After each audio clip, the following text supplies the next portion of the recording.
Саламатсыздар ма достар? Менің аты жөнім Испанқұлов Маулен, мен заңгермін. Біздің бүгінгі видеомыздың тақырыбы отбасы проблемалары. Яғни заңды түрде ажырасу, алиментті қалай және қандай сомада өндіру, некедегі ортақ мүліктің қалай бөлу, баланың әкесімен немесе анасымен қалу туралы болады. Осы тақырыпқа өтпестен бұрын достар, менің YouTube каналыма және Instagram парақшама тіркеліңіздер. Алдағы заң саласына байланысты көптеген жаңалықтарды өткізіп алмаңыздар. Ал енді заңды түрде ажырасу туралы айта кетейік. Ажырасу бұл ерлі зайыптылар арасындағы құқықтық қатынастардың тоқталуы. Негізі сотқа ажырасу туралы арызды ерлі зайыптылардың біреуінің жоғалуы немесе қайтыс болу салдарынан берілуі мүмкін. Бірақ көбіне бізде ерлі зайыптылардың бір-бірімен тұра алмауы себептерінен немесе ұнатпай қалуы, қол көтеруі және тағы басқаға байланысты ажырасып жатады. Ажырасу кезіндегі кейбір ерекшеліктерді білуіміз керек. Мысалы, жүктілік кезінде немесе бала өмірінің бірінші жылындағы әйелінің келісімінсіз некені бұзу мүмкін еместігін. Ажырасуды тіркеуші органдарда ахаж, ахат, яғни оны біз ЗАГС деп білеміз ондайды, немесе сот арқылы жүзеге асырылады. Егер күйеуі мен әйелі 18 жасқа дейінгі балалары болмаса және мүлікке шағымдары болмаса, ЗАГС арқылы ажырасуды тіркеуге болады. Сондай-ақ егер күйеуі немесе жұбайы жоғалып кетсе, әрекетке қабілетсіз деп танылса, немесе 3 жылдан астам қылмысы үшін сотталған болса, ахаж, яғни ЗАГС арқылы бір жақты ажырасуға болады. Егер ажырасу сот арқылы өтетін болса, алдымен қай сотқа талап арыз жазу керектігін түсіну керек. Азаматтық іс жүргізу құқығында істердің соттылығы деген термин бар. Біздің жағдайда істердің соттылығы келесідей: талап арыз жауапкердің тұрғылықты жері бойынша аудандық сотқа беріледі. Яғни сіздің күйеуіңіз немесе әйеліңіздің тұрғылықты жері бойынша сотқа бересіз. Егер ерлі зайыптылардың 18 жасқа дейінгі балалар немесе мүліктік талаптары болмаса, олардың біреуі ажырасуға келіспесе немесе ажырасудан жалтарса, сотқа жүгіну керек болады.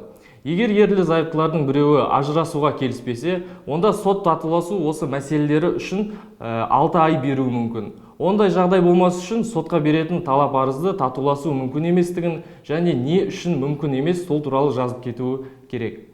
Ал енді достар, некеден туылған балалар кіммен қалады, сол туралы айта кетейін. Әдетте қандай жағдай болмасын, күйеуі немесе әйелі өздері балалардың кіммен қалуы келісіп шешуге тырысады. Бірақ егер келісім болмаса, онда бұл жағдайды сот шешеді. Бала әрқашан лайықты жалақысы бар, жақсы баспанасы бар ата-анасымен қалады. Бірақ әрқашан анасымен бірге бола бермейді. Баланың тұрғылықты мекенжайы анықтаған кезде сотқа талап арыз бересіздер. Сотқа көптеген документтер жинайсыздар. Олар сіздің жалақыңыз туралы документтер, балалардың және сізге туралы характеристика, сіздің психонарко туралы справкалар, көршілерден характеристика деген сияқты көптеген документтер керек болады. Кейін сотта бала кіммен қалу керек туралы сот шешім шығарады. Егер сотқа талап арыз берсеңіз, онда 0 ШМРП төлеу керек болады. Яғни 721 теңге мөлшерде мемлекеттік баж төлеу керек болады. Келесі айтып кететін жағдай ол алимент. Алимент мәселелері тек сот арқылы шешіледі. Көбінесе ер адамдар әйел адамдарға алимент төлейді. Алимент ерлі зайыптылардың жалақысы мен балалардың санына байланысты есептеледі. Алиментті сот арқылы өндіруді ажырасуға дейін де, ажырасудан кейін де беруге болады.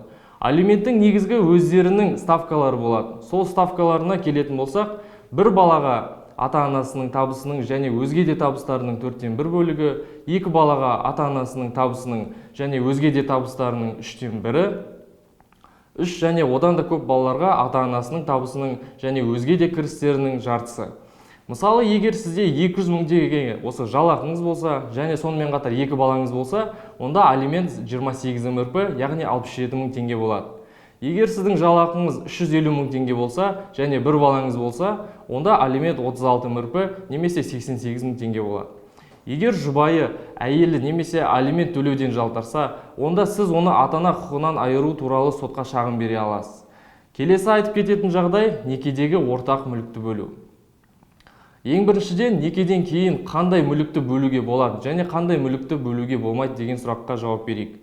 Бірлесіп сатып алынған мүлік бұл ерлі зайыптылардың екеуі де неке кезінде сатып алған, тапқан, жеңіп алған мүлік болып табылады. Мысалы, олар пәтер, машина, коттедж және тағы басқалары болып табылады.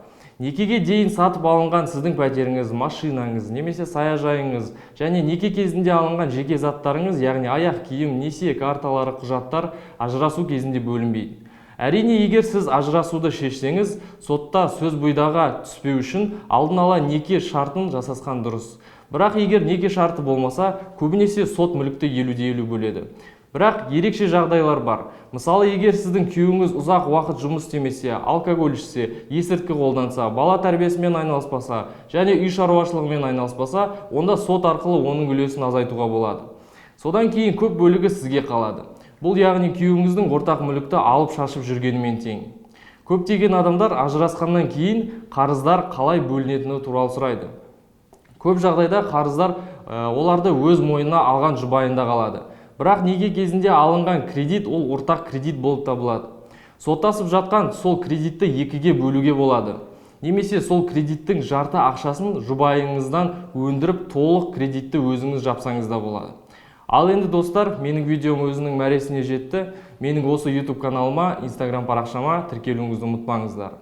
Өз құқықтарыңызды біліп жүріңіздер. Егер де отбасы проблемаларыңыз болса, яғни ажырасуға байланысты, баланы өздеріңізбен қалдыру, немесе алимент туралы проблемаларыңыз болса, осы видеоның астына сілтеме қалдырып кетемін. Сол сілтеме арқылы менімен хабарға шықсаңыз болады.